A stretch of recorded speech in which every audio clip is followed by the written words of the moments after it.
This show is brought to you by Safety FM.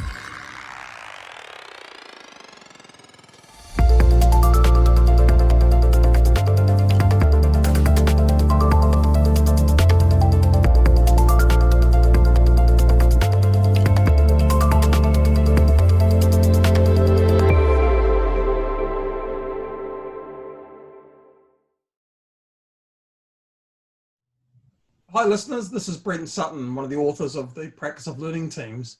Welcome today. Today we're going to be exploring the 5 principles of learning team. And with me today is Glynis McCarthy and Brent Robinson. Hi listeners, this is Brent Sutton from the Practice of Learning Teams. I'm here to lead the 5th and final principle of learning teams, being that group problem identification, solving and reflection drives learning and improvement. And I'd like to start with a saying from John Dewey. We do not learn from experience, we learn from reflecting on experience. And we're going to explore today why the whole reflection process is so important. Because reflection is the most important part of the learning team process. And whatever is not reflected on by the group and by the individual is not retained and not acted on. The only way to grow and improve is to take a good look at what's working and what's not working. So I'm joined today for this final session by my colleagues Glynis McCarthy and Brent Robinson. Glynis, why should we reflect? Oh, look, I think there's a whole lot of benefits from reflecting. It helps you to learn from your mistakes. It gives you insight, gives you opportunity to further your thinking, gives you great ideas. It helps you to help others. So it helps you to help other people see things through your eyes, through multiple perspectives. It can make you happier. I suspect it can possibly make you sadder at the same time. It can give you better perspective. It can help you understand yourself and your interaction with others better. It can give you a greater understanding of the world around you rather than just acquiring facts. And ultimately, in a learning team, it empowers workers and helps them to see how they're a key part of the learning process. Without reflection, I would argue that learning only will take place in a vacuum. That for us to truly get learning, we have to learn something, we have to do and apply something, and we need to reflect on it. We need to reflect, what does that mean for our current state of practice? What's this learning that we're doing, and how does that change the schema that we might have about ideas, about how we view the world? And it's only through that reflection practice do we actually really start to integrate new knowledge. And sometimes people struggle with this notion of reflection. I heard quite recently that in actual fact people talked about the word challenge.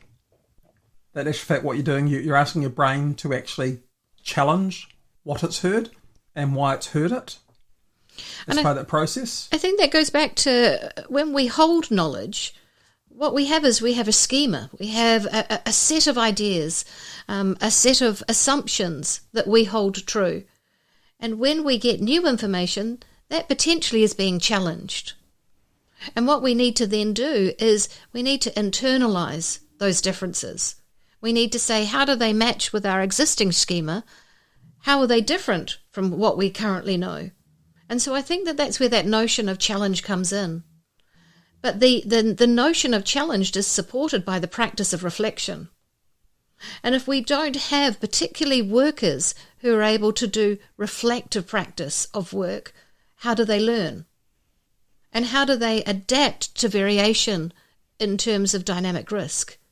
So this notion of reflection, of challenge, of challenging new thought with existing thought is a really important component when we talk about safety.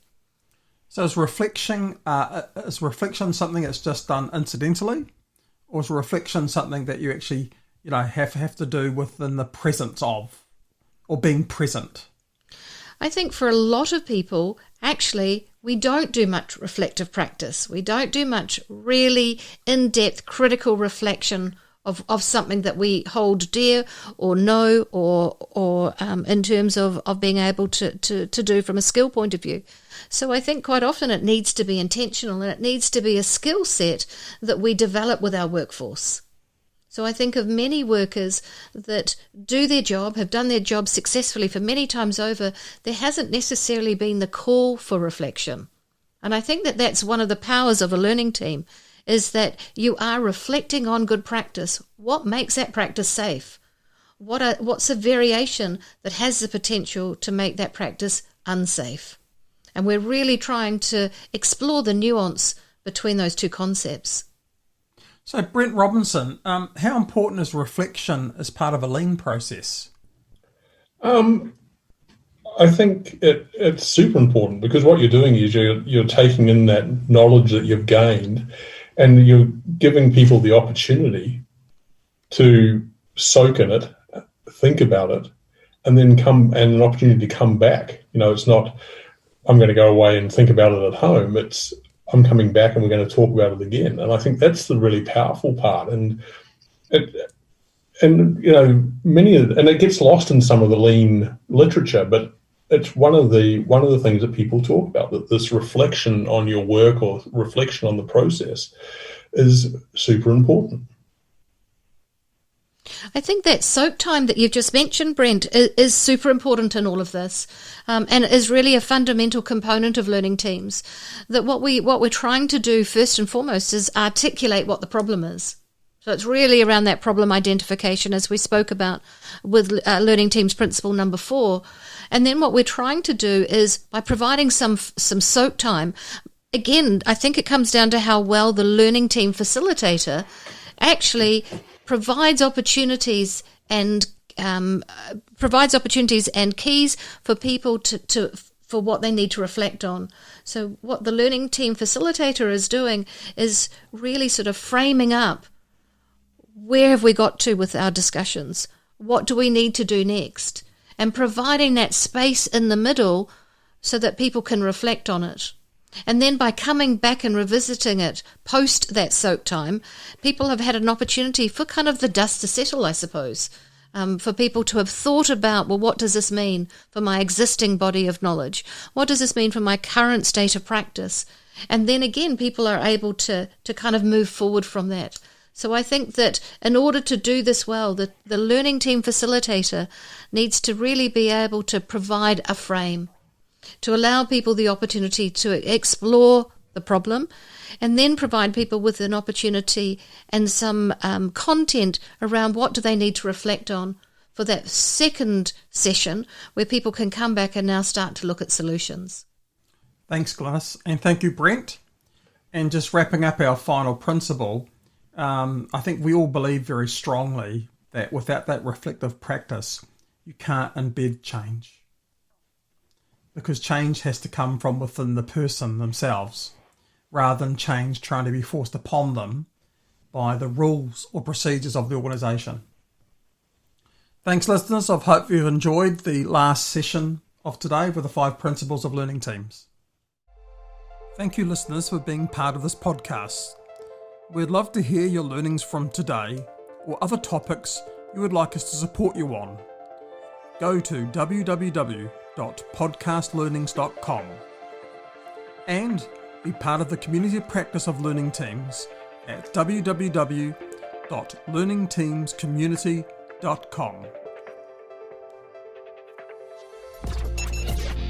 The views and opinions expressed on this podcast are those of the host and its guest and do not necessarily reflect the official policy or position of the company. Examples of analysis discussed within this podcast are only examples. They should not be utilized in the real world as the only solution available, as they are based only on very limited and dated open source information. Assumptions made within this analysis are not reflective of the position of the company.